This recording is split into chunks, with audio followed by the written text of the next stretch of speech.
विद्यार्थियों का ड्राफ्ट जिसमें आदरणीय डॉक्टर राकेश जी के टेबल के ऊपर होगा, तो सही मायनों में मेरा आना, डॉक्टर प्रशांत सर का आना, डॉक्टर अजय जी का आना सार्थक हो गया अपने आप में। और हम ये आशा कर सकते हैं कि आप ऐसे जो मैं सैंपल आपको मैं दिखाने जा रहा हूं, इसलिए क्योंकि हमारे भारतीयों में एक प्रचलन बहुत खास है। वो खास ये है कि एक बार कहीं पर कोई एक चीज कहीं पर मार्केट में आ जाए ना, तो उसका डुप्लीकेट चाहे रातों रात निकालना हो लेकिन निकल आता है। लेकिन आपने ओरिजिनल निकालना है, आपने कुछ ना कुछ बनाना है, लेकिन आपके पास जब तक विधा नहीं होगी, जब तक आपको मेथड नहीं होगा, जब तक आपको एक आइडिया जल्दी से नहीं मिलेगा, आप उतना देरी करेंगे। और हम चाहते हैं कि इस कार्य में हमें देरी नहीं करनी है। एक लाइन और इस संदर्भ में मैं कार्यशाला के संदर्भ में कहना चाहूंगा। प्रिय विद्यार्थियों, गांव का इतिहास लेखन कार्यशाला ये छोटा कार्य नहीं है। क्यों नहीं है? क्योंकि आज से 50 वर्ष के बाद, 100 वर्ष के बाद जब भी उत्तर भारत का इतिहास खंगालने वाले आपके उत्तराधिकारी, आपके विद्यार्थी कहीं पर किसी मंच पे खड़े होंगे, तो वो उत्तर भारत में ये पाएंगे कि गांव का इतिहास लेखन कार्यशाला 100 वर्ष पहले अगर किसी प्रदेश में हुई है, वो हिमाचल प्रदेश में हुई है। और हमीरपुर नामक क्षेत्र में जो है 100 से ज्यादा गांव का इतिहास जो है वो विद्यार्थी ने। तो मैंने अपना प्रारंभ इस वक्तव्य से किया कि आप ये ना सोचें कि हम क्या इतिहास लिखेंगे, क्योंकि विद्यार्थी मनन करता है कि मैं इतिहास का विद्यार्थी तो हूं लेकिन इतिहासकार नहीं हूं। मैंने ये कहा कि आप गांव के अध्ययन के स्वरूप को कलमबद्ध करो। The day will come, automatic आपका जो गांव का डॉक्यूमेंटेड ड्राफ्ट है, it will became the part of history in near by future. और वही आपका काम, उसमें आज इसके ऊपर नाम लिखित हो गया है कि एमए का ये स्टूडेंट, ये 938 रोल नंबर इसका कोड है, ये इसका एड्रेस है। इस विद्यार्थी ने चंबा के इस गांव का इतिहास लिखा है। 100 वर्षों के बाद चंबा के इस विद्यार्थी का जो और कार्य क्या क्या है उसके आसपास भी लोग जाएंगे। तो मेरा ये कहना है कि इस कार्यशाला के माध्यम से इतिहास विभाग नहीं बल्कि आप हमीरपुर के 120 गांव के युवा जो हैं वो बहुत आगे तक जो है समाज को ले जाने के लिए अपना योगदान दे रहे हैं।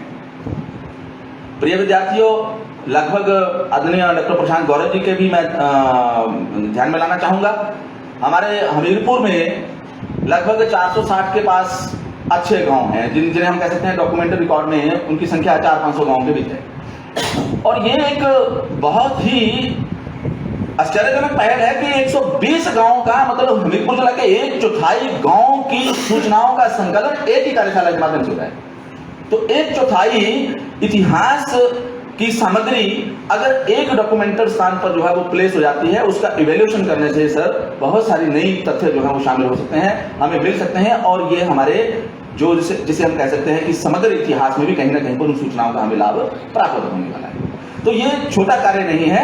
तो मैंने शुरू में आपसे बात की कि अगर स्क्रिप्ट राइटिंग में इतिहास देखना है, डॉक्यूमेंट में ही इतिहास देखना है, तो डॉक्यूमेंट राइटिंग का तो 6-7 हजार साल से ज्यादा पुराना प्रचलन नहीं है भाई।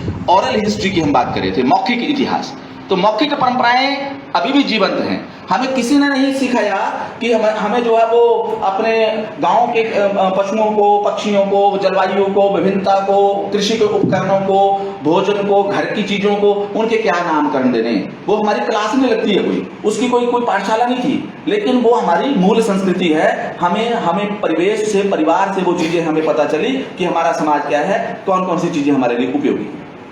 अब गांव के इतिहास की मैंने कहा कि आपने अध्ययन की दृष्टि से देखना है कि अध्ययन करना है। और ये जो विधा कैसे चेंज हो रही है, 20वीं शताब्दी में शोध के इतिहास में भी शोध के नए नए तरीके सामने आ रहे हैं। प्रिय विद्यार्थियों, आप जानते हैं पहले इतिहास वंशावली के आधार पर लिखा जा रहा था। कोर्ट राइटर जो थे, वो दरबारी इतिहासकार जो थे, वो दरबारों के आसपास की घटनाओं का लेखन कर रहे थे। ग्रामीण समाज से बहुत दूर लेखन हुआ है। इसका अभिप्राय यह नहीं कि ग्रामीण इतिहास कभी नहीं रहा। ग्रामीण इतिहास जब से संस्कृति का जन्म हुआ है तब से ग्रामीण इतिहास जीवंत है और वो मौखिक परंपराओं में जीवंत है। कालक्रमों के आधार पर, क्रोनोलॉजी के आधार पर, ईस्वी के आधार पर, ईसा पूर्व के आधार पर, तिथियों के आधार पर, राजाओं के नामों के आधार पर, क्षेत्र के आधार पर और कहीं तो वंश के आधार पर, विजयनगर साम्राज्य के शासक, संगम वंश का इतिहास, सुलु वंश का इतिहास, तुलु वंश का इतिहास, वो वंशावली के आधार पर भी हुआ। लेकिन 20वीं शताब्दी में शोध के नए नए तरीके डिफरेंट आ रहे हैं। इतिहास में मल्टी डिसिप्लिनरी अप्रोच बढ़ी है। मल्टी डिसिप्लिनरी अप्रोच से अभिप्राय ये है कि आज हम देखते हैं कि वुमेन हिस्ट्री, एनवायरमेंटल हिस्ट्री, आज हम देखते हैं कि ट्राइबल हिस्ट्री, आज हम देखते हैं कि हमारी cultural history, heritage history, oral history, ये सारे नए नए डिसिप्लिनरी मेथड्स जो हैं वो हिस्ट्री को प्रमोट करने के लिए आ रहे हैं। प्रिय विद्यार्थी, और हिस्ट्री की मैं थोड़ी सी आपको बैकग्राउंड बता देता हूं। कोलंबिया में 1948 में एक प्रयास प्रारंभ हुआ। वहां पर इंका, माया और एज़टेक सभ्यता के लोगों का जो चर्चा एक बहुत हॉट चर्चा बनी, और नेटिव्स अमेरिका के कौन थे उसके ऊपर भी बहुत ज्यादा मंथन हुआ। तो कुछ विद्वानों ने यह मत निकाला कि भाई जो लोग हमारी परंपराओं के बारे में, हमारे सामाजिक विश्वासों के बारे में, इनका लोगों की पूजा पाठ विधियां, उनके जो और मान्यताएं, संस्कृति, खान पान, पहरावा और उनका जो ऑर्नामेंटल ड्रेस जो था, ये तो कुछ लोग हैं जो अभी जानते हैं कि ऐसा ऐसा हमारा रहा है, लेकिन the day will come, they people will get died, वो मर जाएंगे।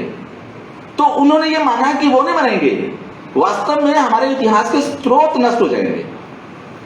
और इस दृष्टि से कोलंबिया से ये पहल शुरू हुई कि भाई हम लोग क्या करते हैं कि अभी स्रोत तो हमारे पास जीवंत है ना, हम उन स्रोतों से इंफॉर्मेशन लेके उसको रिकॉर्ड करके हम उन सूचनाओं को डॉक्यूमेंटेड कर लेते हैं।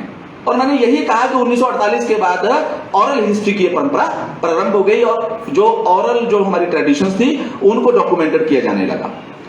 अब प्रिय विद्यार्थियों, भारत की हम बात करें, आज पंजाब से हमारे बीच में डॉक्टर प्रशांत गौरव जी आए हैं। अगर मैं गलत नहीं हूं तो एक आंकड़ा मैं आपके बीच में रखना चाहूंगा।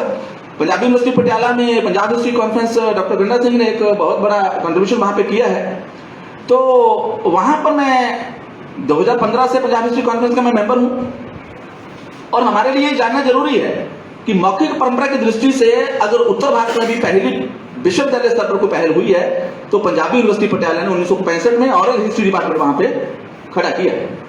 तो उनका उद्देश्य भी क्या है, उन्होंने स्टूडियो वहां पे सेटअप किया।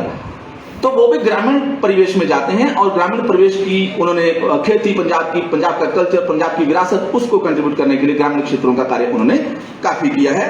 एक मैं ये बात कर रहा था, तो मैंने इससे पहले बात की कि स्रोत नष्ट ना हो जाए, इसलिए उस दृष्टि में हमीरपुर के स्रोत जो हैं अभी भी मूल रूप में, क्योंकि मैंने कहा कि आधुनिकता के उभरते हुए युग में हमारे स्रोत नष्ट हो रहे हैं, और उन स्रोतों को नष्ट होने से पहले हमारे जो परंपरागत रीतियां, रिवाज, बोलियां, भाषाएं, इस क्षेत्र के लोगों का किन किन क्षेत्रों में जो है वो उपलब्धियां रही हैं, सेना में क्या रही है, वीरता में क्या रही है, स्वतंत्रता संग्राम में क्या योगदान रहा है, इस गांव में बाहर के एमिनेंट लोगों का, राष्ट्रीय स्तर के नेताओं का, राष्ट्रीय स्तर के जो नायकों का इस क्षेत्र में कहीं आना तो नहीं हुआ है, किस गांव में आना हुआ है, किन कारणों से आना हुआ है। आप जब अपने अपने क्षेत्र के बारे में अध्ययन करेंगे, आपको अलग अलग विधाएं वहां पर मिलेंगे, और आप कोई नई जानकारी जो है इतिहास विभाग के पास लेके आएंगे कि हमारे गांव में ऐसा था। तो प्रिय विद्यार्थियों, ये जो हम बात कर रहे हैं कि स्रोत ना नष्ट हो जाएं, और ये ग्रामीण इतिहास से क्या निकलने वाला है।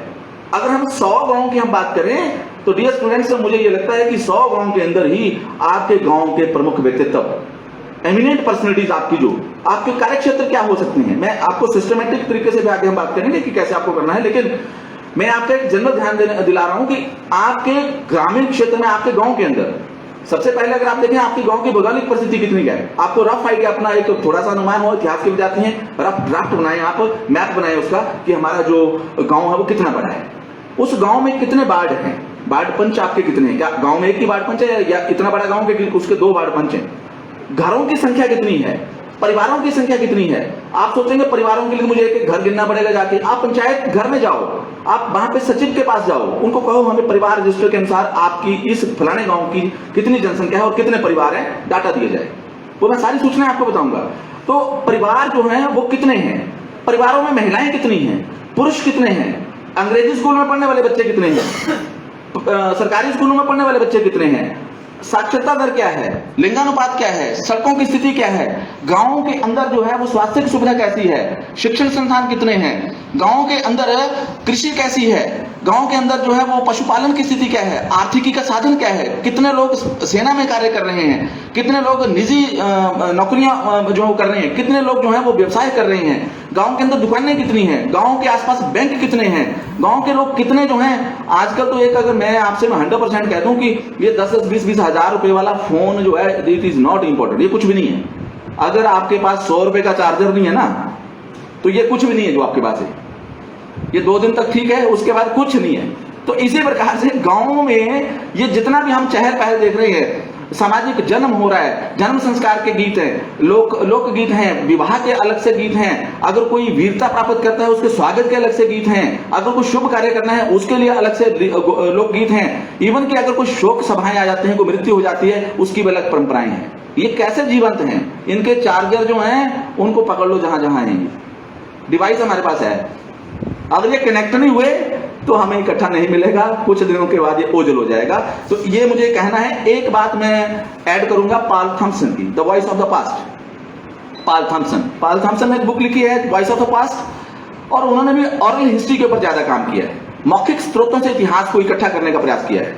और उन्होंने जो बात कही है, मैं उस बात को मैं बड़ी गंभीरता से सोचता हूं। कई बार उन्होंने बात कही है कि भाई हम लोग जब आम इतिहास लिखते हैं, आम जनता का इतिहास अध्ययन करते हैं, परिवेश अध्ययन करते हैं, तो हमें कोई ना कोई पात्र ऐसा मिल जाता है जो अचानक ही हमारे इतिहास लेखन का एक केंद्र बिंदु बन जाता है, इतिहास लेखन का केंद्र बिंदु बन जाता है। और हम फिर परंपरागत इतिहास और अब हम ग्रामीण परिवेश से जो ओरल मौखिक स्रोतों के माध्यम से निकालने वाले इतिहास में क्या डिफरेंस पाते हैं?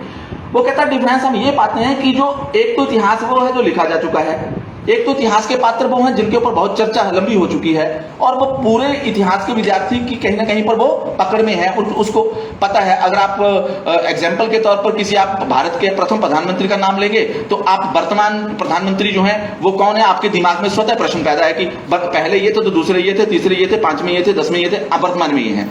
एक तो आपकी दिशा उसमें चली जाती है। लेकिन पॉल थॉम्सन कहते हैं कि रोचक बात यह है कि जब हम गांव का या मौखिक स्रोतों के माध्यम से इतिहास का लेखन करते हैं तो वहां इतिहास का मुख्य पात्र कहां से मिलता है? वहां इतिहास का मुख्य पात्र, वहां इतिहास का मुख्य व्यक्तित्व हमें लाखों आम लोगों में से मिलता है। तो वो लाखों आम लोगों में से बाहर निकल कर आने वाला इतिहास होता है, पॉल थॉम्सन का मानना है। और इससे पहले हम क्या कर रहे थे? इससे पहले हम हिस्ट्री टॉप टू बॉटम देख रहे थे, और पॉल थॉम्सन ये कहते हैं कि हमें हिस्ट्री को कहां से देखना है?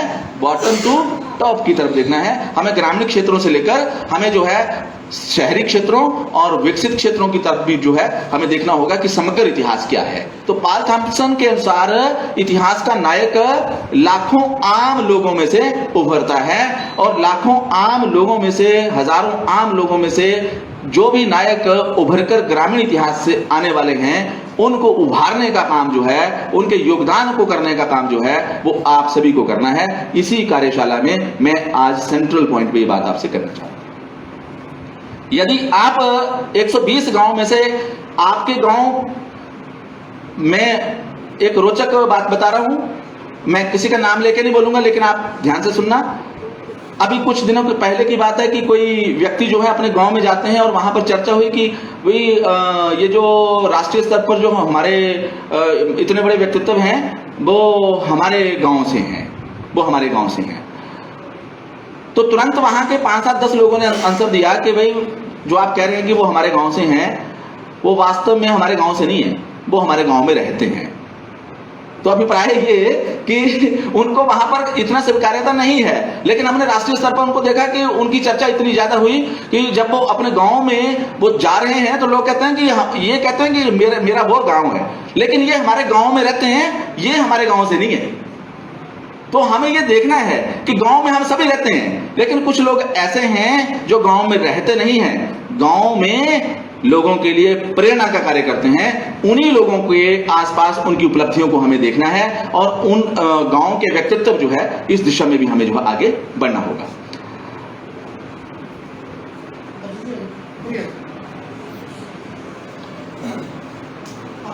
कार्यशाला में हमारे बीच अन्य विद्वान पहुंचे हैं, मैं आपका भी सर स्वागत करता हूं।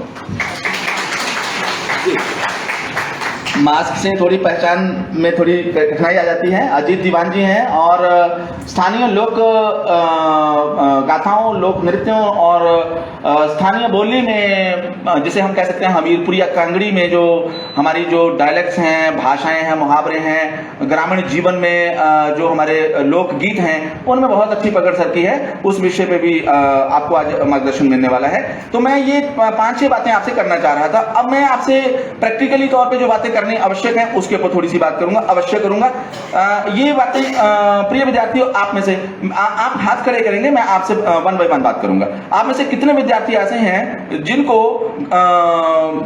लड़कियां या चाहे लड़के, जिनको गांव की धाम बड़ी अच्छी लगती है, घर का भोजन बड़ा अच्छा लगता है, त्योहार आते हैं तो दादा दादी से बात करते हैं, पिता से बात करते हैं, माता से बात करते हैं कि मुझे ये खान पान चाहिए, ऐसा बनाते हैं। खान पान में रुचि रखने वाले कितने बच्चे हैं? ये सारे मत कर देना, सारे मत कर देना। मतलब ये कि जिनको लगे कि उनसे हम पूछ भी सकें, वो बता भी सकें। मैं एक अंदाजे से बात कर रहा हूं। चलो, दूसरी बात मैं आपसे जानना चाहता हूं, कितने विद्यार्थी ऐसे हैं जिनको अपने गांव के मंदिर के आसपास जो संस्कृति है, या मंदिर में जाना, पूजा करना, और मंदिर मेरे गांव में 3 है, 2 है, 5 है, और उन सभी के आसपास जाना आना धार्मिक दृष्टि से कितने विद्यार्थियों को अच्छा लगता है? मंदिरों में रुचि कितने बच्चों की है? ओके। कितने विद्यार्थी ऐसे हैं जिन विद्यार्थियों को जब लोकगीत विवाह के दौरान, जन्म संस्कार के दौरान या किसी शुभ अवसर पर गाए जाते हैं, और ऐसे विद्यार्थी जो बड़े रुचि से उनको सुनते हैं? यहीं से हमें थोड़ा लगेगा आइडिया। आप में से कितने विद्यार्थी ऐसे हैं जो आपका ग्राम पंचायत के प्रधान का चुनाव हुआ, उसमें एक्टिवली इस चर्चा में भाग लेते हो कि ये व्यक्ति बनना चाहिए, ये व्यक्ति नहीं बनना चाहिए, इसको हम मौका दे देते हैं, ये हमारे लिए गांव के लिए ये कर सकता है? कितने विद्यार्थी ऐसा सोचते हैं? हम यहाँ क्या देख रहे हैं कि आपकी राजनीतिक क्षेत्र में भी रुचि है, आपकी सामाजिक क्षेत्र में भी रुचि है, आपकी सांस्कृतिक क्षेत्र में भी आपकी रुचि है, आपकी धार्मिक क्षेत्र में भी रुचि है। प्रिय विद्यार्थियों, आपको करना क्या है? जिस विद्यार्थी की रुचि धार्मिक दृष्टि में है, उसको क्या करना है? उसको अपने गांव का जो अध्ययन करना है, वो केवल आपने थीम लेके, आपने धार्मिक थीम लेके आपने काम करना है। जिसकी सामाजिक रीति रिवाजों में रुचि ज्यादा है, उसको सामाजिक अध्ययन की दृष्टि से करना है। अभी तक आपने विषय का चुनाव नहीं किया होगा। मैं आपके बीच में एक बात रखना चाहता हूं, डॉक्टर केस जी भी नई बात आपके बीच में बताना चाह रहा हूं। सर, मैं हैरान हूं कि गांव का इतिहास लेखन के ऊपर सब थीम चुने गए, और अभी हाल ही में एक पुस्तक प्रकाशित हुई सर, उस पुस्तक का नाम मैं सुन के हैरान, और मुझे बड़ी हैरानी हुई कि देखो विद्यार्थी भी कितना मनन करते हैं। विद्यार्थी ने अपने गांव का जो अध्ययन किया, उस अध्ययन की दृष्टि के बाद उन्होंने अपनी एक बुक निकाली, और उस बुक को निकालने का उन्होंने टाइटल रखा, शीर्षक रखा, इंटरनेट पर मेरा गांव। इंटरनेट पर मेरा गांव। मैं बड़ा हैरान कि देखिए आज के इस टेक्नोलॉजी के युग में भी, और उस विद्यार्थी ने पूरा प्रयास किया कि वो इंटरनेट के माध्यम से पूरी ज्योग्राफिकल श्रृंखला, वो शिवालिक पर्वत श्रृंखला से जो धौलाधार पर्वत श्रृंखला और जो पीर पंजाल के बीच में वो क्या भौगोलिक स्थिति रहने वाली है, और उसकी उन पहाड़ियों के बीच में कहां जैसे उसके गांव की लोकेशन है, उसको इंटरनेट के माध्यम से उसने जो है एक्सप्लेन करने का प्रयास किया। ऐसे ऐसे सब थीम लेकर भी विद्यार्थी आए। अब मैं थोड़ी चर्चा करूंगा कि आपने जो विषय लेने हैं अपने अपने गांव के, जैसे आपने सभी ने अगर लिख दिया कि मेरा गांव कांगू है, मेरा रंगस है, मेरा गलोड़ है, मेरा चबूतरा है, मेरा सुजानपुर है, तो आप ये नहीं लिखेंगे कि कांगू गांव का इतिहास है, रंगस गांव का इतिहास है, चबूतरा गांव का इतिहास है। आप बदलें चीजें। कैसे बदलेंगे? जैसे रंगस गांव का इतिहास और संस्कृति, फिर गलोड़ कस्बे का अध्ययन। मैं एक बात यहाँ पे और ऐड करना चाहूंगा कि कस्बे का अध्ययन भी गांव का इतिहास लेखन कार्यशाला में लिया जा सकता है। कस्बे का, ये जरूरी नहीं है कि आप एक छोटा, एक्चुअल में गांव का इतिहास लेखन टाइटल से ये कार्यशाला क्यों चलाई गई? क्योंकि सैंपल साइज बड़ा ना हो जाए और आप विद्यार्थी की क्षमता अनुसार छोटे कार्यक्षेत्र में अपना अध्ययन एक टाइम बाउंड टाइम में कर सकें। इस दृष्टि से इसका नाम गांव का इतिहास लेखन रखा है। अदरवाइज किसी के पास समय हो तो भोटा कस्बे का इतिहास, नादौन कस्बे का इतिहास, वो बड़ा एरिया भी ले सकता है, लेकिन बड़े एरिया के लिए आपकी टीम बड़ी होनी चाहिए, 10-12 लोगों की टीम होनी चाहिए कम से कम, और फिर उसके बाद आप वहां का लेकर प्रारंभ करेंगे। दो बातें मैं आपसे, पहले मैं आपको विषय सब थीम कैसे कैसे हो सकते हैं उसकी बात करूं। जैसे आपको लगता है कि आपका गांव जो है वहां तो आर्थिक संपन्नता बहुत ज्यादा है, लोगों के आय के साधन अच्छे हैं, नौकरी पेशा अच्छा है, कृषि अच्छी है, पशुपालन अच्छा है, सभी लोगों का कोई ना कोई लाइवलीहुड का सोर्सेज है। जैसे मान लीजिए चबूतरा का गाँव ऐसा है, तो चबूतरा गाँव का आर्थिक इतिहास, ठीक है। फिर इतिहास के झरोखों में मेरा गांव महल मोरी, तो ऐतिहासिकता दिखाओ उसमें। इसी प्रकार से गांव के उभरते कलाकार, आपके गांव, आप अपने गांव का नाम लिख लो, और मेरे गांव के उभरते कलाकार, आप केवल उन व्यक्तित्व या कलाकारों के ऊपर ही वो सारा समग्रता का अध्ययन करें। सबने इस बात में नहीं पड़ जाना कि इसने भौगोलिक स्थिति लिखी है तो मैंने भौगोलिक स्थिति से लेकर जो है वो जो पैटर्न बताया वो सारा करना है। आप अलग अलग चीजों पे वहां पे सेंट्रलाइज करके आए, सब थीम लेके आए, और ज्यादा विश्वसनीयता इसमें मिलेगी। अच्छा, फिर मैं आपसे एक बात और करना चाहूंगा, महिला सशक्तिकरण में आपके गांव का योगदान। तो आपके गांव की सशक्त नारियां जो हैं दादी से लेकर आज तक। मैं यहाँ पर तो हमीरपुर में तो बहुत सारे ऐसे गांव हैं जिन गांव में मुझे याद है कि महल ताल के पास इसलिए ज्यादा जाते थे क्योंकि हड्डियों का जब भी कोई प्रॉब्लम आ जाती थी तो वहाँ जो है वो एक डॉक्टर थे और वो बेचारे निःशुल्क जो है लोगों की सेवा करते थे। अब मुझे बताइए कि जब आप डॉक्यूमेंट नहीं करेंगे तो हमारे तो आने वाली जनरेशन भूल जाएंगे कि ताल नाम की एक जगह थी, वहां पर जो थे वो जब हॉस्पिटल नहीं होते थे तो कितने लोगों को वहां पर जो है किस तरीके से लाभ पहुंचाया जाता था। हमारे एरिया में बंगाणा के अंदर जो है सेठ कांशीराम जी हुए, इस क्षेत्र से उनका काफी बड़ा संबंध रहा है। वो ऐसे बुजुर्ग रहे हैं, 1948 के आसपास वो कराची से आके बंगाणा में उन्होंने सेटल हुए थे। तो उनके पास लोग दूर दूर से इसलिए आते थे क्योंकि जब भी कोई सांप वगैरह जो है वो काट देता था तो वो कोई मिट्टी वो देते थे और उसी से जो है वो जो जहर वगैरह था वो उतर जाता था। तो मैं ये कह रहा हूँ कि गांव के उभरते कलाकार किन किन क्षेत्रों में उनकी जो विविधता रही है उसको भी आपने उभारना है। इसी प्रकार से मेरे गाँव की कहानी, ऐसे टाइटल भी आप रखें।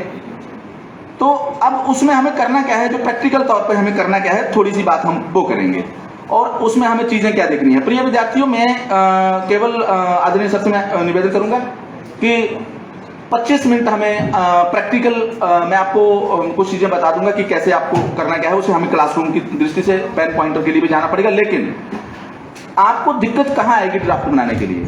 आप अध्ययन के लिए निकलेंगे, जब आप अध्ययन के लिए निकलेंगे और टाइम बाउंड है तो आपके पास सबसे बड़ी समस्या ये आने वाली है कि अकेला आदमी किस किस पक्ष को देखेगा। अब मैं इसके लिए मेरा आपको कहना यह है कि मान लीजिए आप 3 या 4 विद्यार्थी निकटवर्ती हैं, तो पहले 4 लोगों की टीम बनाओ। पहले एक के साथ हेल्प करो, फिर दूसरे के साथ हेल्प करो, फिर तीसरे के साथ हेल्प करो। 4 या 5 लोगों की टीम एक अपना मोबाइल कैमरा साथ में लेके जाए और वो टीम जो है कैसे इंफॉर्मेशन लेगी, ये गांव के इतिहास का जो अध्ययन करके जो संकलन होने वाला है ये वैलिडेट कैसे होगा, इसको वैलिडेट करने का एक तरीका है। फॉर एग्जाम्पल, आप जब भी गांव का अध्ययन करेंगे तो सबसे पहले गांव की भौगोलिक स्थिति, फिर गांव का नामकरण कैसे हुआ, उस नामकरण पर आप अवश्य चर्चा करेंगे। अगर आप अपने बुजुर्गों से पूछेंगे, बहुत सारे नए नाम ऐसे होंगे हमें पता नहीं है कि आपके गांव का नाम किस कारण से ये पड़ा हुआ है। जैसे अवा देवी की हम बात करें, अवा देवी का भी अपना इतिहास है। टौनी देवी की बात करें, टौनी देवी का भी अपना इतिहास है। तो उस गलोड़ में भी अगर आप देखें सिद्ध का अपना इतिहास है। तो ये आप मट्टन सिद्ध यहाँ पर पास में है, उसका अपना इतिहास है। वो चीजें आपने वहां से लानी है। लेकिन मेरा आपसे आग्रह ये है कि अब वो जो आप संकलित करने जा रहे हैं वही सूचना लगभग वैलिड है, वो आप वैलिडेट कैसे करेंगे। उसके लिए तरीका, वैसे तो यह लंबा तरीका है लेकिन मैं आपको बता दूं सही तरीका वही है, लेकिन आपके पास समय और सही सैंपल कम है। उसके लिए क्या करना पड़ता है, सबसे पहले आपको जन संवाद करना पड़ता है। और जन संवाद के लिए आपकी 6 लोगों की 7 लोगों की टीम जब जाती है तो आप पहले गांव के प्रधान से या गांव के बुजुर्ग लोगों से बात कर लें कि हम कॉलेज के 5-7 विद्यार्थी आपसे वार्तालाप करने आ रहे हैं। वार्तालाप के लिए आप एक साक्षात्कार की लिस्ट बना के ले जाएं। पहले किन किन प्रश्नों पे आपको जानकारी लेनी है। अगर आपने प्रश्नावली नहीं बनाई है तो आपका समय वहां पे बहुत ज्यादा वेस्ट होगा। और जब आप ऐसे 5-6 लोगों की टीम बनाकर जन संवाद करेंगे, प्रिय विद्यार्थियों, क्या होगा, आप कहेंगे कि ये फलाने गांव का इतिहास जो है, इसका इस गांव का नामकरण ऐसे क्यों हुआ। मैं आपको बड़ी रोचक बात बताता हूँ। टौनी देवी का जो इतिहास सर बीच में मैं रखना चाहूंगा 2 लाइनों में। टौनी देवी का इतिहास में जानकर बड़ा हैरान हुआ कि जिस समय 300 साल पहले मुगलों का शासन था और मुगलों के शासन में औरंगजेब के टाइम में ज्यादातर धर्म पर अत्याचार हुए, तो राजस्थान राजपूताना क्षेत्र के 12 राजपूत भाई जो है वो टौनी देवी क्षेत्र में आगे पहाड़ों की ओर आगे, दुर्गम क्षेत्रों की ओर आगे, 300 साल पुरानी बात है। और जब इस क्षेत्र में आए तो उनकी एक बहन उनके साथ थी और वो बहन जो थी उसे सुनाई नहीं देता था। और जब उसे सुनाई नहीं देता था तो वो इस क्षेत्र में आए और उन्होंने वहां पर जो है अपना कोई घर बनाने की वहां पर कोशिश की। और वहां पर संयोग ऐसा हुआ कि जहां से उन्होंने वो नींव निकाली या पत्थर जो है अपना घर बनाने के लिए निकाले, वहां पर जो है वो कहते हैं कि खून का कुछ जो है वो प्रवाह हुआ, रक्त का प्रवाह हुआ। अब जब वो इस क्षेत्र में नहीं आए थे 12 के 12 चौहान भाई, उन्होंने किसी से संपर्क किया और किसी से राय ली कि ऐसा क्यों हुआ। तो उनको किसी ने कहा कि भाई आपके जो एक बहन आपके साथ है, वो बहन जो है वो कोई उसने कोई शक्तियां सिद्धि की हुई हैं और इसी के कारण जो है ये ऐसा हुआ और ये उसका उत्तरदायी आपकी वो बहन है। और उन भाइयों को लगा फिर क्या किया जाए, तो उन्होंने अपनी बहन को जो है वो एक किस्म का जो है वो दोषी माना। लेकिन वो बहन जो है कहते हैं कि जब उसे ये महसूस हुआ कि उसके भाइयों ने ऐसा उसके प्रति सोच लिया है, तो वो साधना में बैठ गई और जिस स्थान पर वो साधना में बैठी और वो किसी की बात नहीं सुनती थी, तो उसी से जो है उसका नाम जो है टौनी देवी रख दिया गया। और बाद में एक संयोग की बात है कि उसकी साधना से वो बाद में उनका जो ये शरीर है नश्वर कैसे हुआ, इस बारे में, क्योंकि ये धार्मिक विषय है, मेरे पास इसकी कोई ज्यादा जानकारी नहीं है, लेकिन लोगों की श्रद्धा वहां पे बढ़ गई कि वो माता जो थी सुनती नहीं थी, तो उसको सुनाए कैसे। तो लोग वहां पे जाते हैं, कुछ पत्थर की चीजें वहां टकराते हैं और वहां जाकर जो भी मान्यता मांगी जाती है उस पत्थर के टकराने से वो माता सुनती है। ऐसा मुझे वहां की ऐतिहासिकता के बारे में मुझे पता चला। इसी प्रकार से अवा देवी जो 1237 मीटर ऊंचाई पर जालपा देवी का मंदिर यहाँ पे था, वही अवा देवी के नाम से जाना जाता है। हमीरपुर का इतिहास, राजा हमीरचंद के टाइम में, ये 1700 से लेकर 1740 के बीच में राजा हमीरचंद ने किला यहाँ पे बनाया, उसी के कारण हमीरपुर बना। तो हमारे यहाँ पिपलू एक गांव है, अगर आप पिपलू देखेंगे तो पिपलू रेवेन्यू सोर्सेज में कोई गांव पिपलू नहीं है, पिपलू का नाम झगरेट है, लेकिन वहां पर जो है किसी संयोग से जो है वो सूखा हुआ पीपल जो है दोबारा से हरा हो गया, तो उसके क्षेत्र में एक नरसिंह देव का मंदिर स्थापित हुआ और पीपल के पेड़ के हरा होने के कारण ही उस गांव का नाम पिपलू पड़ गया। तो ऐसे आपने गांव के नामकरण पर भी चर्चा करनी है, मेरा ये आपको कहना था। तो इस प्रकार से आपने अब करना क्या है, करने की ओर बढ़ना है, क्योंकि इस दृष्टि से मैं आया हूं। अब मैं ज्यादा लंबी बात नहीं करूंगा, क्योंकि मुझे ये ड्राफ्ट जो है आपने तैयार कैसे करना है और आपको समस्या क्या आने वाली है, मैं समस्या से शुरू करूंगा। समस्या आपको प्रिय विद्यार्थियों ये आने वाली है कि क्या लिखें क्या ना लिखें। 101 20 के 20 दिन में इकट्ठे होते हैं, शाम को सोचेंगे सर ने असाइनमेंट दे दिया, अब लिखें क्या, कैसे क्या लिखें। प्रिय विद्यार्थी, अगर आपको अपने गांव की प्रस्तावना के बारे में लिखना है, इंट्रोडक्शन के बारे में लिखना है, गांव कितना बड़ा है और कौन इस गांव के सबसे पुराने लोग हैं, कितनी पीढ़ियों के लोग हैं। कुछ गांव ऐसे भी होते हैं जो उजड़ चुके होते हैं, आप उनकी जानकारी भी लिख सकते हैं। उजड़े हुए गांव का इतिहास है, कोई भाखड़ा डैम के कारण उजड़े, कोई कोल डैम के कारण उजड़े, वो एक अलग विषय है। कई अर्बनाइजेशन के कारण उजड़ जाते हैं, अभी जो है वो ये 4 लेन बनेगा तो इसके कारण भी बहुत सारे गांव उजड़ जाएंगे। आपने डॉक्यूमेंटेड किया होगा, एक दिन ऐसा आएगा कि उसका इतिहास आपका बचा रहेगा। ये चीजें आने वाली हैं। तो जब आपको प्रिय विद्यार्थी ऐसी प्रॉब्लम आती है कि गांव की स्थापना कैसे हुई, किसके नाम से हुई, किसने की थी, कितना पुराना है, ये सारी चीजें, नामकरण कैसे हुआ, आप क्या करेंगे कि एक पेज जो है प्रस्तावना ऐसा कुछ लिख लो, उस पेज के साथ उन सूचनाओं को इकट्ठे करते जाओ। उसी पेज में सूचनाएं जो है आपने स्टेपल करनी है। आपने भौगोलिक स्थिति से रिलेटेड गांव समुद्र तल से कितनी ऊंचाई पर है, 120 के 20 विद्यार्थी, मुझे कोई एक विद्यार्थी बताएगा कि आप अपने गांव का समुद्र तल से ऊंचाई स्थल कितना है कैसे पता करेंगे। Any one student please raise hand. Yes,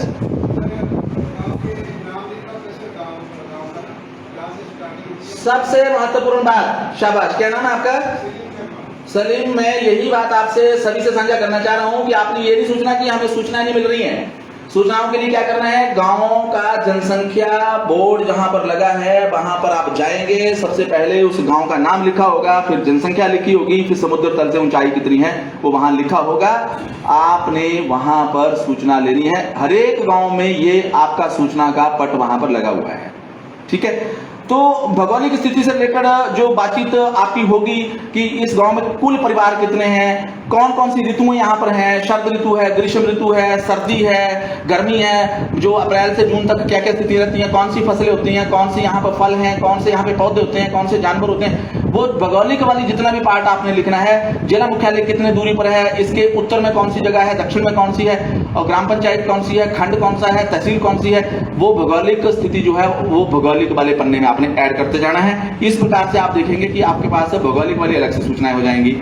फिर आप इतिहास की ओर आएंगे और ऐतिहासिकता से संबंधित घटनाएं हैं, कोई व्यक्तित्व रहे हैं और उन व्यक्तित्व का जो आपके गांव के साथ संबंध क्या है, एक तीसरा पेज आप रफ पेज लिख लेंगे, उसके साथ उन पेजेस को अटैच करते जाएंगे। प्रिय विद्यार्थियों, इसी प्रकार से आपका सामाजिक इतिहास में पारिवारिक जीवन, दादा दादी, खान पान, पहरावा, वेशभूषा, स्त्रियों के कपड़े, पुरुषों के कपड़े, जैकेट पहनते हैं कैसा, उनके फोटोग्राफ्स आप खींचेंगे, मैं आपको सैंपल दे दूंगा। वो आप दिखाएंगे कि ये है हमारे हमीरपुर की संस्कृति, ये है हमारे हमीरपुर का पहरावा, ये है मेरे गांव का खान पान। बर्तन इवन की, किसी के घर में पीतल के बर्तन आज भी प्रयोग होते हैं, उनकी फोटोग्राफ्स आप खींचो। आज आप आधुनिकता में क्या चेंज आ रहा है, लेकिन अभी भी परंपरागत परिवारों में ऐसी स्थितियां हैं, वो भी आप रख सकते हैं। हो सकता है कि आने वाले समय में इन बर्तनों का प्रयोग आने वाली जनरेशन पता नहीं करेगी या ना करेंगे, लेकिन हम करते थे, ये आपने साबित करना है कि आज 2022 तक हम करते थे, ठीक है। इसी प्रकार से सांस्कृतिक पहरावा और आभूषण, स्त्रियों के और पुरुषों के आभूषण क्या क्या रहते हैं, घरेलू उपकरण, सामाजिक प्रथाएं क्या क्या हैं, उसकी जो भी जानकारी होगी आप सामाजिक इतिहास का एक पेज बनाएं, उसके साथ स्टेपल करते जाएं। और जब आपके पास आर्थिक जीवन से संबंधित कृषि, पशुपालन, गांव के उद्योग, आटा चक्की, सिलाई केंद्र और लकड़ी के उपकरण, फर्नीचर कहाँ बनता है, लोहे के कार्य के लिए कहाँ जाना पड़ता है, गाँव में उपलब्ध दुकानें कौन कौन सी हैं, त्योहार कौन कौन से मनाए जाते हैं, तो आर्थिक और सामाजिक जो सूचनाएं होंगी आप अलग पेज पे लिख लेंगे। आपके गांव की शासन तंत्र व्यवस्था में पंचायत का कंट्रीब्यूशन क्या है, कितने वार्ड हैं, कितना धन खर्च होता है, और लगभग जो आपकी बैठकें जो है महीने में समाज के साथ कितनी होती है पंचायत की, ऐसी सूचनाएं आप राजनीतिक वाले पृष्ठ में आप इकट्ठा करेंगे। अब आप प्रिय विद्यार्थी देखेंगे कि धार्मिक जीवन गांव का कैसा है। तो गांव के, आपके गांव में अगर 4 मंदिर हैं तो 4 के 4 मंदिरों में आपका जाना आना किन कारणों से होता है। आपका वहां पर साल में कोई उत्सव होता होगा, शिवरात्रि का भंडारा होता होगा, राधा कृष्ण का मंदिर होगा, हनुमान जी का मंदिर होगा, या कोई देवी का मंदिर होगा। एक गांव में जो एक और बात आती है, ध्यान से सुनिएगा ये बात। गांव में जब हम देखते हैं तो लोक देवताओं की बड़ी मान्यता है। तो लोक देवता गांव के क्या है, किन परिवारों के कौन से हैं। कुल देवी जो है, हर एक घर में किसी न किसी देवी से संबंध हमारा है, वो सूचनाएं भी आप गांव से बाहर लाने की कोशिश करें। एक मैं आपसे और बात करना चाहूंगा कि हमारे गांव के अंदर देहरियां होती है, देहरियां या जिसे हम कहते हैं कुलजा। कुलजा शब्द सुना किसी ने? कोई बता सकता है? कोई विद्यार्थी आपसे भी सुनना चाहेंगे, कुलजा क्या होती है? कुलजा जी जल्दी से आगे बढ़ेंगे जी। कुल की माता वो कुलदेवी। कुलजा और कुलदेवी में क्या फर्क है? प्रिय विद्यार्थी ध्यान से सुने। कुलजा का मतलब हुआ कुल को जन्म देने वाली, कुल को जन्म देने वाली। और किसी कारण से अगर वंश को बढ़ावा दिया और पहले बलि प्रथाएं होती थी, उन बलि प्रथाओं में अगर किसी, आपने सुना होगा कि राजा जो थे वो अपने पुत्र का या अपने परिवार का और बलि नहीं देते, किसी की रानी की दे देते थे। अब रानी जो है, अगर मान लीजिए वो उसका एक पुत्र है, 2 पुत्र है, या एक पुत्र के बाद वो जो है वो अपना वो परफॉर्म कर देती है सेक्रीफाइस, तो बाद में क्या होता था कि उसने कुल को पैदा किया है तो उसकी समृद्धि में जो है कहीं ना कहीं पर एक आस्था केंद्र या उसका जो देवी स्थल बना दिया जाता था, उसको हम कह देते हैं कुलजा। तो हमारे गांव में, हमारे परिवेश में भी, हमारे परिवारों में भी हर कहीं पर 100 में या 200 में परिवार में किसी न किसी महिला ने अपने कुल के लिए त्याग किया होता है, और उसकी समृद्धि में कुल जो है या कुलजा जो है वो बनाई होती है। तो कुलजाएं कौन है? कुलज जो है वो कुल को जन्म देने वाली। तो उससे हमें पता चलता है कि हमारे जो वर्तमान का हमारा जीवन है वो किसी न किसी ने हमारे लिए बलिदान दिया हुआ है, हम तब आगे फले फूले हैं। तो उस स्थिति में भी आप देखेंगे कि गांव का धार्मिक जीवन में केवल मंदिर ही नहीं देखने हैं, लोक देवता, कुलजाएं, देहरियां आदि और जो श्रद्धा स्थल जो है गांव के, उनके बारे में चाहे थोड़ी सी इंफॉर्मेशन मिले उसको भी आपने समाहित करना है। तो प्रिय विद्यार्थियों, फिर आपने अंत में निष्कर्ष लिखना है और फिर आपने लिखना है संदर्भ सूची। अगर तो आपको पिपलू गांव का इतिहास 100 साल पहले लिखा हुआ कुछ डॉक्यूमेंट मिल गया तो वो आपका लिखित में आ जाएगा, लिखित प्रकाशित में आ जाएगा, तो उसका विवरण देना है। अगर आपको लगता है कि आपकी सारी की सारी इंफॉर्मेशन ऑरल सोर्सेज पर ही है तो आपने साक्षात्कार किसके लिए, जन संवाद किन के साथ किया, उनका नाम लिखना है। सबसे पहले आपने साक्षात्कार, ठीक है, श्री रामलाल गांव, फिर उसके गांव का नाम लिखना है, फिर कॉमा करके उसकी आयु लिखनी है कि उसकी कितनी आयु है और किस दिनांक को आपने जो है वो इंटरव्यू लिया, वो आपने कोशिश करनी है सूचनाओं को वैलिडेट करने की। कोशिश करेंगे कि अगर आपके पास प्रश्नावली तैयार हो तो आप उस प्रश्नावली से जो है को रिकॉर्ड कर लें, जो उन्होंने आंसर आपको दिए हैं वो आपके पास परमानेंट आंसर बन जाएंगे। अब प्रिय विद्यार्थियों, आप अगर इन रफ पेजेस को, जिसे हम ड्राफ्ट पेज बोलते हैं, अगर आप इसको इकट्ठा करके अगर आप देखें तो कुल मिला के ये मैंने 7-8 पेजेस जो मैंने रफ ड्राफ्ट के रूप में मैंने ये केवल टाइटल, आपने अभी तक क्या नहीं किया, अभी तक आपने एक पक्ष का टाइटल भी नहीं लिखा। और इसी दृष्टि से मैंने आज आपसे चर्चा की है कि अब जो है अपने अपने विषय का चुनाव करना है सबसे पहले, फिर उसके बाद यानी कि सामाजिक इतिहास भी, राजनीतिक इतिहास भी, धार्मिक इतिहास भी, धार्मिक अध्ययन भी और वहां की वेशभूषा, वो सारा कुछ एक ही जगह शुरू से लिखना प्रारंभ किया और अंत तक लिखते रहे। नहीं, चरणबद्ध तरीके से आपने फोटोग्राफ खींच लिए मंदिर के, धार्मिक वाले पेज में उसकी सूचना को अटैच कर लो। आपने फोटो खींच लिए पशुओं के, आप आर्थिक वाली में उसको डालो। आपने फोटो जो है वो ले लिए किसी मॉन्यूमेंट्स के, पुराना कोई आपके वहां पर कोई खातरी है, कोई बावड़ी है और या कोई और चीजें हैं, तो आपने उसके लिए ली तो आप उसको ऐतिहासिकता में लिखेंगे। आपने किसी स्वतंत्रता सेनानी का जो आपके गांव में अगर कोई बहुत नाम हुआ है उसकी सूचना आप ऐतिहासिकता वाले में लिखेंगे। तो इस प्रकार से आपके यही 7 पेज जो हैं ये 70 पेज तक चले जाएंगे, लेकिन आपको लगेगा कि आपकी सूचनाएं ये इंपॉर्टेंट है, ये नहीं है, ये कम इंपॉर्टेंट है, ये ज्यादा इंपॉर्टेंट है। आप करते करते उनको 30-35 पेजेस में ले आएंगे और 30-35 पेजेस के बाद जो प्रिय विद्यार्थियों निकल कर आएगा वो होगा आपका गांव का अध्ययन, और ये 50 वर्षों के बाद होगा आपके गांव का इतिहास। तो आपको मैं यहाँ से मैं ये दिखा रहा हूँ किस प्रकार से गांव का इतिहास, किस प्रकार से ऐतिहासिक पृष्ठभूमि, किस प्रकार से आपने जो है वो भौगोलिक स्थिति, किस प्रकार से आपने जो है आगे आपने जो आपके सामाजिक जीवन की स्थिति, फसलें, विविधता, और किस प्रकार से स्त्रियों की स्थिति क्या रही है। और ये पहरावे की मैंने बात की थी, तो पहरावा अगर हम बात करें तो बच्चों ने बड़ी रुचि से काम किया हुआ है, और इवन कि अपने परंपरागत जो घर हैं वो भी किस प्रकार के रहे हैं, पुरुषों का पहरावा कैसा रहा है, उनके गांव का कैसा है, और महिलाओं का कैसा है, बच्चों का भी इवन की प्रयास किया गया है दिखाने का। और अब आधुनिकता के घर जो है वो किस प्रकार के बन रहे हैं उससे भी जो है वो सूचना जो है वहाँ की दिखानी प्रारंभ की है बच्चों ने। तो मैं ये समझ रहा हूँ कि आपकी ये ऑर्नामेंट्स की हम बात कर रहे हैं, तो ये गाँव के स्त्रियों के आभूषण और पुरुषों के आभूषण, कार्य करना है तो बहुत ज्यादा है। तो इसी प्रकार से बच्चों के खिलौने, हम यहाँ देख रहे हैं कि औरतें जिस समय इनके इंटरव्यू हुए हैं तो इन्होंने अपने सिर को ढका हुआ है, तो हमें ये बिना पूछने से ही पता चल रहा है कि घूंघट प्रथा अभी भी हमारी संस्कृति में शामिल है। तो ये बहुत सारी चीजें हमें जो है इन चीजों से हमें पता चल रहा है। शिक्षा की स्थिति है, और जो पशुपालन की स्थिति, क्योंकि चंबा में तो ज्यादातर जो है वो गद्दीज लोग भी हैं, तो ऐसी स्थिति है। ये मैं आपको सारे के सारे सैंपल मैं ऑनरेबल डॉक्टर राकेश जी के पास में सौंप दूंगा, और एक माध्यम इसको माना जाएगा। माध्यम, मैं ये नहीं कह रहा हूं कि ये अक्षरतः एक पूर्ण काम हुआ है, लेकिन हमें प्रयास की ओर बढ़ना है। ये सारे के सारे सैंपल आप लोगों के बीच में उपलब्ध रहेंगे, क्योंकि आप लोग जो लिख के हमारे पास लाएंगे वही हमारी इस वर्कशॉप का आउटकम होगा। हम लोग यहाँ आए और आपके पास से सूचनाएं हमारे पास ना आए तो हमें बहुत ही निराशा भी होगी। तो इस दृष्टि से मुझे आपसे आग्रह करना है कि आपने इन सूचनाओं को देखना है। डॉक्टर साहब, मुझे कितना समय और मिलेगा, मैं उसकी दृष्टि से मैं समझता हूँ कि इनको सारी इंफॉर्मेशन यहाँ से भी पता चल सकती है ना। थोड़ा समय 15 मिनट, ओके, मैं 15 मिनट में। अब प्रिय विद्यार्थियों, अगले क्रम की ओर बढ़ते हैं। एक तो आपको पता चल गया कि ड्राफ्ट कैसे करना है। दूसरी बात मैं आपसे करना चाहूंगा, प्रिय विद्यार्थियों, अब प्रचलन हो गया है कि मेरा गांव आदर्श गांव, मेरा गांव आदर्श गांव। तो अगर आप अपने गांव को एक आदर्श गांव दिखाना चाह रहे हैं, तो आदर्श गांव दिखाने के लिए जो है वो किन किन बिंदुओं की तरफ आपको ध्यान देना होगा, उसके ऊपर थोड़ी सी मैं बात आपसे मैं करना चाहूंगा कि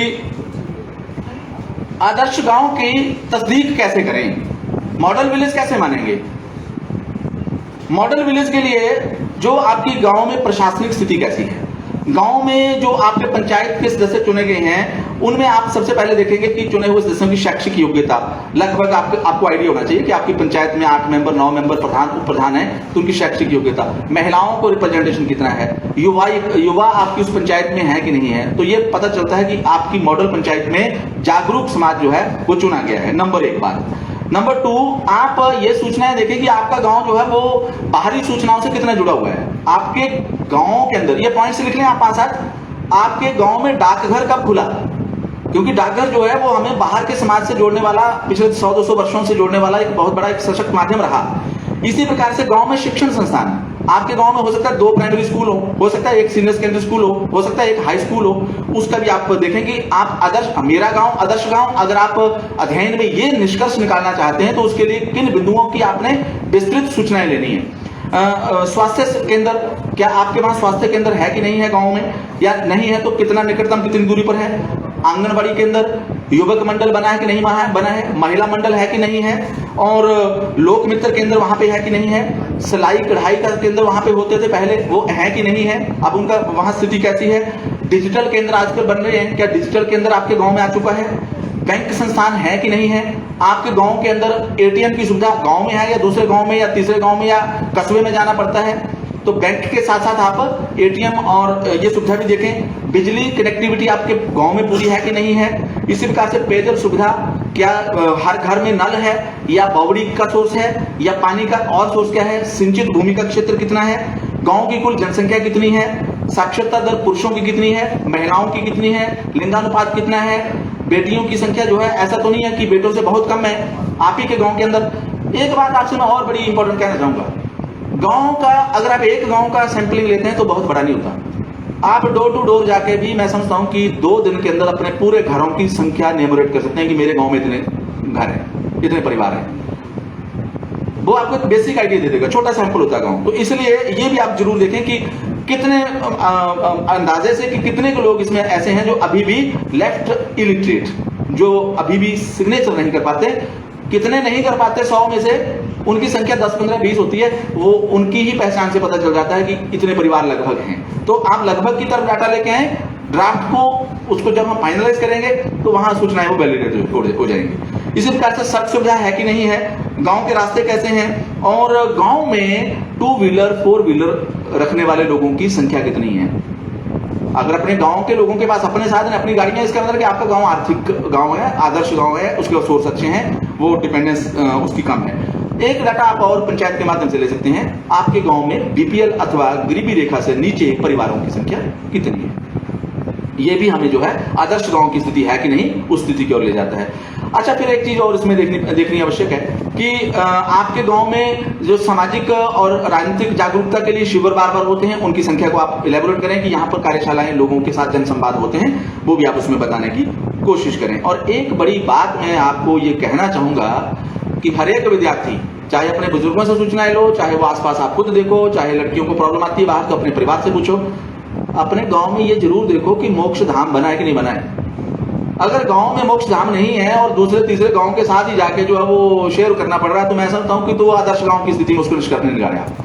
आज आदर्श गांव का अभिप्राय यह है कि हम सभी समस्याओं का निदान करने के लिए अपने गांव के स्तर के लोग मिलकर समाज को आगे ले जा रहे हैं। तो मोक्ष धाम जो है वो भी आपके गांव के निकटवर्ती है कि नहीं। मैंने मेरे न्यूज़पेपर में अभी बिजली की शायद सर खबर आई थी, और बहुत सारी स्थितियां होती हैं कि कई गांव में मूलभूत सुविधाएं भी नहीं है, लेकिन वहां पे पट्टा लगा हुआ है आदर्श गांव।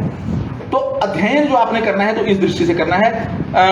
सेकंड लास्ट बात मैं आपसे ये करना चाहूंगा, क्योंकि सैंपल आपको दे दूंगा, आपको वहां से जानकारी मिल जाएंगी। गांव के जो मॉन्यूमेंट्स हैं, मॉन्यूमेंट्स को प्राचीन अगर कोई मंदिर या स्ट्रक्चर हैं, उनका सावधानी पूर्वक अध्ययन करें। मंदिरों का, किलों का, वो क्यों सावधानी पूर्वक अध्ययन करें, क्योंकि वो पुराने हैं। तो मंदिर का अगर आप अध्ययन करते हैं, वहां क्या देखना है, शिल्प कला देखनी है। 200-300 साल पुराना मंदिर है, वहां का वो मंदिर, उसका आकार कितना है, पहले उसका आकार कितना है, उसकी जो बेसमेंट है वो कितनी है, दरवाजा कितनी ऊंचाई का है, उस दरवाजे के ऊपर कोई चिन्ह तो नहीं है, मंदिर की दीवारों पर कोई पत्थर पर निशान तो नहीं है। बहुत सारे मंदिरों में पुराने जो नक्काशी हुई है वो चित्रकला तो नहीं है। छत को देखेंगे, छत पर कोई चित्रकला तो नहीं है। इन चीजों को देखने के साथ साथ फिर देखेंगे आप उसकी शिल्प कला में मेहराब तो नहीं है, मेहराब आर्क जिसे हम बोलते हैं, गोलाइयां तो नहीं दी हुई हैं। तो उससे हमें फिर बाद में पता चलता है कि अगर आर्क वाले भी ऐसे कोई गोलाइयों वाले भी कलाकारी वाले भी कोई मंदिर हैं, तो उनकी जो है बारीकी से अध्ययन करने के लिए टीम जा सकती है। वो सूचनाएं इतिहास विभाग तक देने में आप मदद करेंगे। फिर मैं एक चीज आपसे जरूर कहूंगा कि जितने भी हमारे जो टूट रहे भवन है, टूटे हुए भवन, उनके लिए मैं वेरी पर्टिकुलर तौर पे ये मैं बताना चाह रहा हूं कि आपने उनका जो आकार है वो आपने मेजरमेंट करना है। अगर आपके पास किसी स्ट्रक्चर का सही आकार आ जाता है, उसकी लंबाई कितनी है, उसकी चौड़ाई कितनी है, ये आपके पास इंस्ट्रूमेंट होना बहुत जरूरी है।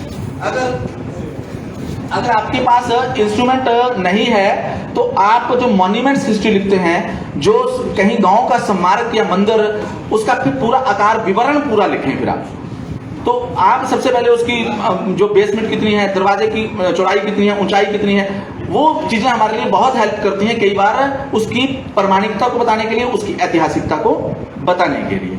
तो इसका भी आप प्रयोग करें, ये मुझे आपसे कहना है। और क्योंकि अन्य विद्वानों को भी हमें सुनना है, और गांव की सैंपलिंग के लिए आपने रफ जो है, रफ आपने चित्र ड्रॉ करना है। एक आपने फोटोग्राफ खींचना है, एक आपने खुद रफ बनाना है, और उस रफ में फिर आपने उनकी लंबाई कितनी है, चौड़ाई कितनी है, एक बार तो मेजरमेंट करके नहीं आएंगे, लेकिन साथ में क्या करना है, साथ में फिर आपने मान लीजिए यहाँ पर 100 सेंटीमीटर है या 200 सेंटीमीटर है, तो यहाँ से लेकर यहाँ तक आपने यहाँ पर 200 सेंटीमीटर या 10 मीटर, 10 मीटर, 20 मीटर, 10 m करके आप लिख के लाएं उनको, सूचना को लिख के लाएंगे तो आपका वो डाटा लॉस नहीं होगा। तो रफ चित्र अलग से बनाना है, फोटोग्राफ अलग से खींचना है। फोटोग्राफ तो आपका वर्तमान है ना, लेकिन ये आज किस आकार का है, मॉडिफिकेशन का जमाना है। गांव के 4 समृद्ध लोग इकट्ठे हुए, पुराना ढांचा ढा दिया, संगमरमर का नया बना दिया, तो वो ऐतिहासिकता उसकी क्या थी, वो नष्ट हो गई।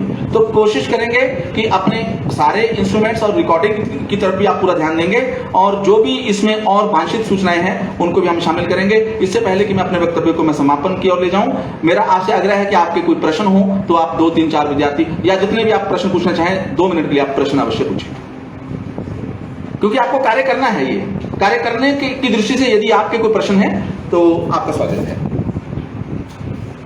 एनी क्वेश्चन पूछना चाहिए, क्योंकि जो क्वेश्चन पूछेंगे वो सबसे पहले कार्य करेंगे, ऐसा मेरा मानना है। Anyone please raise your hand. Yes जी। अध्ययन करते हैं तो उसके प्रमाणों की पुष्टि किस प्रकार की है?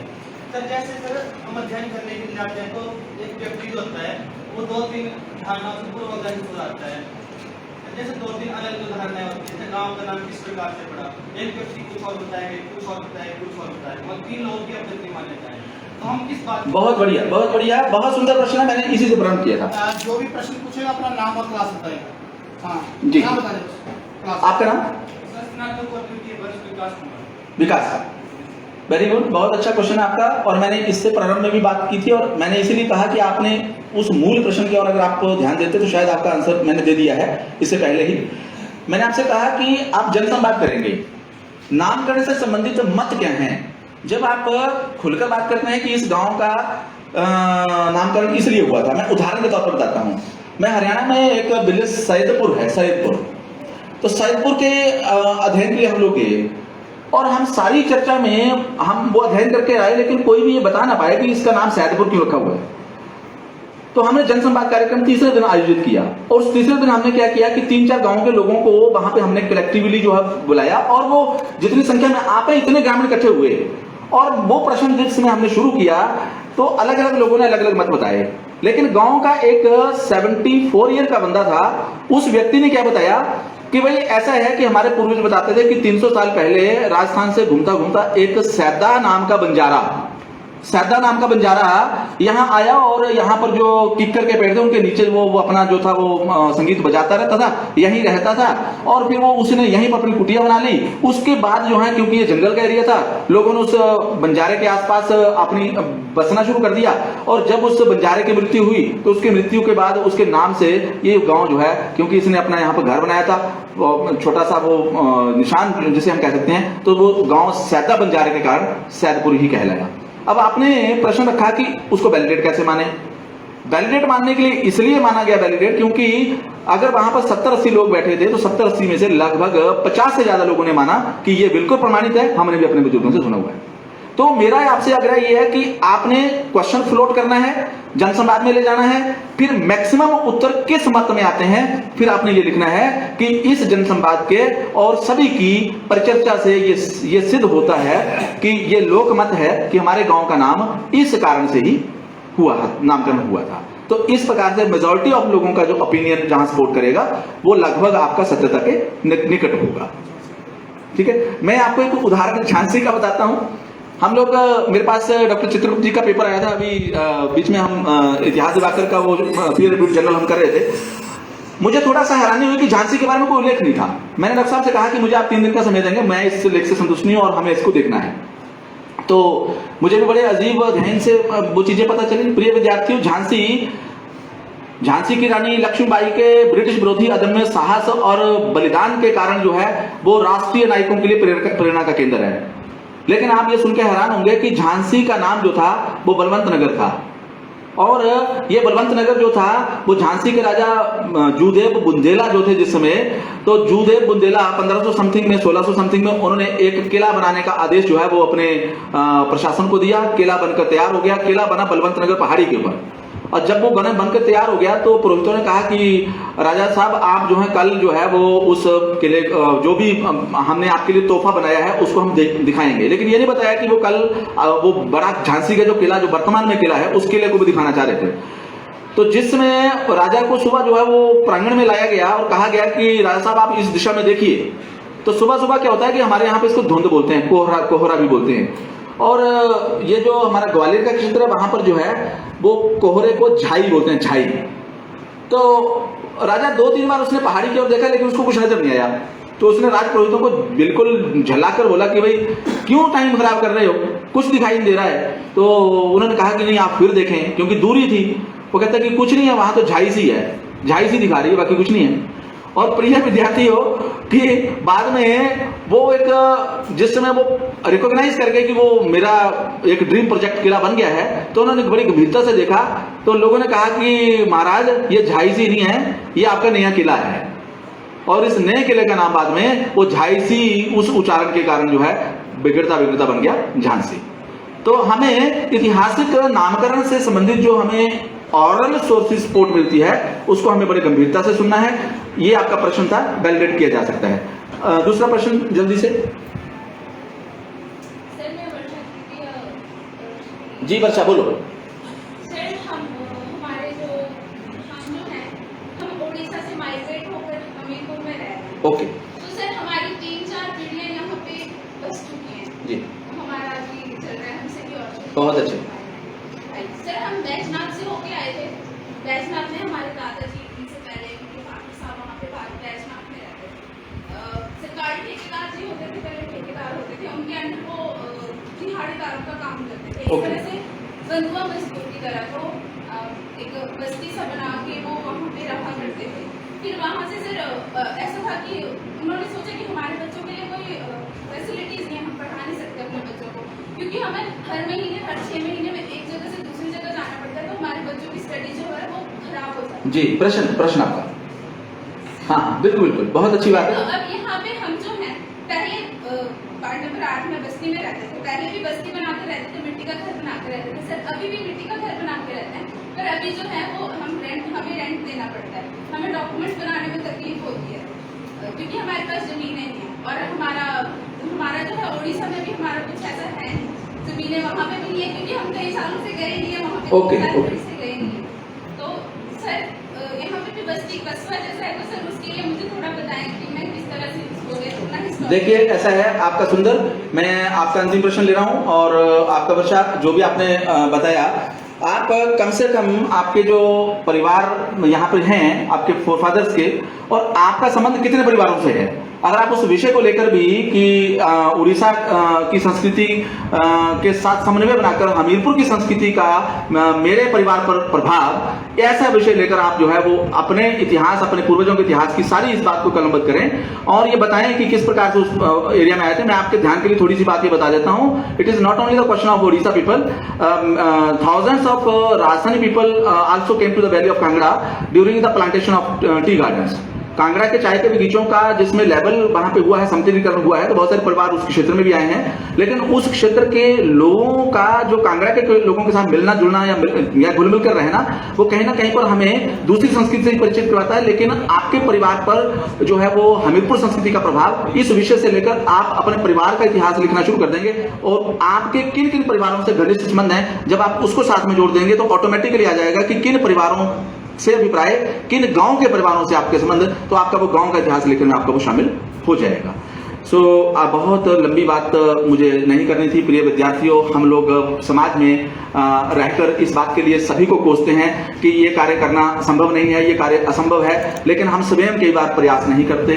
तो इसी दृष्टि में डॉक्टर राकेश जी का ये प्रयास, मैं ये जो पांचों ही सैंपल मेरे पास हैं, ये पांचों ही सैंपल मैं आदरणीय डॉक्टर राकेश जी को मैं सौंप रहा हूँ और सर इसमें किसी भी प्रकार के प्रश्न बिंदु और विद्यार्थियों के आपके माध्यम तक आए तो क्या आप चलो तो इस दृष्टि से सर के पास ये डॉक्यूमेंटेड रहेगा, लेकिन आपसे मेरा आग्रह है। फोटो लेना पीछे रह गया फोटो लेना। चलो,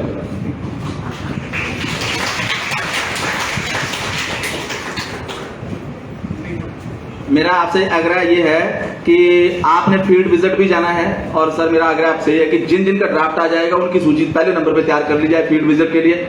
बिना एवेल्युएशन से, चाहे कोई 2 पेजेस की एवेल्युएशन आएगा अपने गांव की, बिना एवेल्युएशन से फील्ड विजिट ना करें, क्योंकि वो हमारा समय का एक मुझे लगता है कि नष्ट होगी। तो प्रिय विद्यार्थियों, हमें इस कार्यशाला से इतिहास लेखन की दृष्टि से विधाएं सीखनी है, और मैंने कहा कि ये आज आपका गांव का अध्ययन है, लेकिन द डे विल कम, कभी एक समय ऐसा आ जाएगा कि आपका ये गांव का अध्ययन नहीं होगा। 20 सालों के बाद, 50 सालों के बाद ये आपके गांव का निश्चित रूप में एक डॉक्यूमेंटेड इतिहास होगा। इसी दृष्टि से हम सभी को मिलजुल कर कार्य करना है, इस कार्यशाला को भी सफल बनाना है, और अपने हमीरपुर जिला के इतिहास और संस्कृति को भी गांव की दृष्टि से बाहर लेके आना है। आप कभी भी निराश ना हो, उत्साह पूर्वक कार्य करें। हमें सिस्टम में, या जैसे कह सकते हैं कि सूचनाओं में हमें जहां जहां कमी भी आएगी उसके लिए नहीं कोसना है, अपने प्रयासों को हमें ज्यादा करना है। क्योंकि मेरा ये मानना है कि मैं भी इसी प्रयास के लिए बाहर निकला हूं कि कुछ ना कुछ आप सभी करें। क्योंकि मैं अंत में ये कहना चाहूंगा कि आपके डॉक्टर केसर हैं, किसी भी प्रकार की आपको प्रॉब्लम आए, इतिहास में हमारे विभागाध्यक्ष प्रोफेसर संजय जी हैं। प्रिय विद्यार्थियों, मैं आपको कहना चाहूंगा कि मुश्किलों से आपके कभी मुलाकात ना हो, मुश्किलों से आपकी कभी मुलाकात ना हो, उदास बैठें कभी, ऐसी कोई बात ना हो, उदास बैठें कभी, ऐसी कोई बात ना हो। आदरणीय doctor Rakesh ji, professor Sanjay ji, professor प्रशांत गौरव जी, राजेश जी और हमारे आज के मुख्य मेहमान, इनको पुकार लेना यदि कोई साथ ना हो तो यही मैं कहना चाहूंगा। और निराशा नहीं, बिल्कुल भी नई ऊर्जा से जिए। आप इतिहास के विद्यार्थी नहीं हैं, आने वाले टाइम में आप यहाँ के रिसोर्स पर्सन होंगे, इस मंच के लोग होंगे, कार्य आपको करना है, मंच आपके लिए खाली रहेंगे। क्योंकि अंधेरों को कोसने से बेहतर है एक दिया जलाना, एक दिया जलाना। बहुत बहुत धन्यवाद।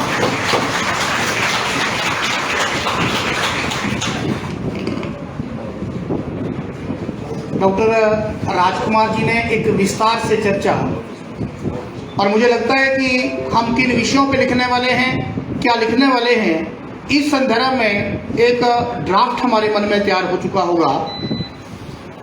जैसे डॉक्टर राजकुमार जी बीच में बोल रहे थे, मैं ज़्यादा समय नहीं लूँगा, हमारे वक्ता बीच में हैं।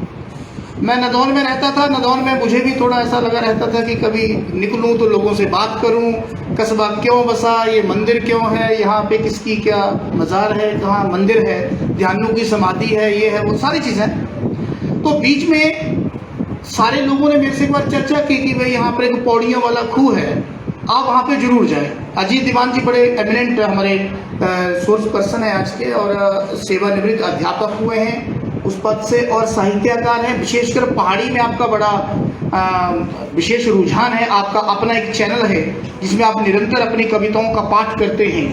ये मेरे इस बात को ध्यान, मतलब मैं इसलिए कह रहा हूँ कि और कोई जाने चाहे ना जाने, इनको डॉक्टर राजकुमार जी को, संजय जी को पता होगा। तो मैंने बोला कि नहीं, मैं रोज हमीरपुर आता हूँ, खूह, उसको पौड़ियों वाले खूह को ढूंढता हुआ कि वहाँ आम के पास है, वहाँ मंदिर है, वहाँ फला है, पीपल है।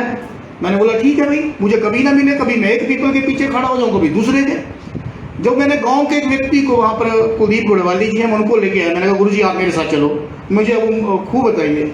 आप यकीन नहीं मानेंगे दोस्तों, PWD ने उस पूरे के पूरे कुआं को भर दिया मिट्टी से, और अगर आप वहां पे खड़े आज होंगे तो आपको कुआं का निशान नहीं दिखाई देगा, सब कुछ नीचे दबा दिया। जिस हेरिटेज की बात डॉक्टर साहब कर रहे थे, ये बहुत सारी चीजें ऐसी हैं, मॉन्यूमेंट्स ऐसे हैं तो मिलेंगे ही नहीं। अगर इस पीढ़ी ने, जो दीवान जी यहाँ पर बैठे हैं, जी, इन्होंने अगर उस पीढ़ी को उसको इनराइट किया है, लिखा है, तो हम लोग उसको ढूंढ रहे हैं। ढूंढ के हम क्या कर पाएंगे, it is the different issues, लेकिन कम से कम एक दिशा तो हमारे लिए है ना। तो वो दिशा आप हैं। बहुत सारे मॉन्यूमेंट्स, बहुत सारी चीजें खत्म होने वाली हैं, उसके लिए आप अपने क्षेत्र का संकलन करने वाले हैं। इस निमित्त आपका एकत्रीकरण यहाँ हुआ है।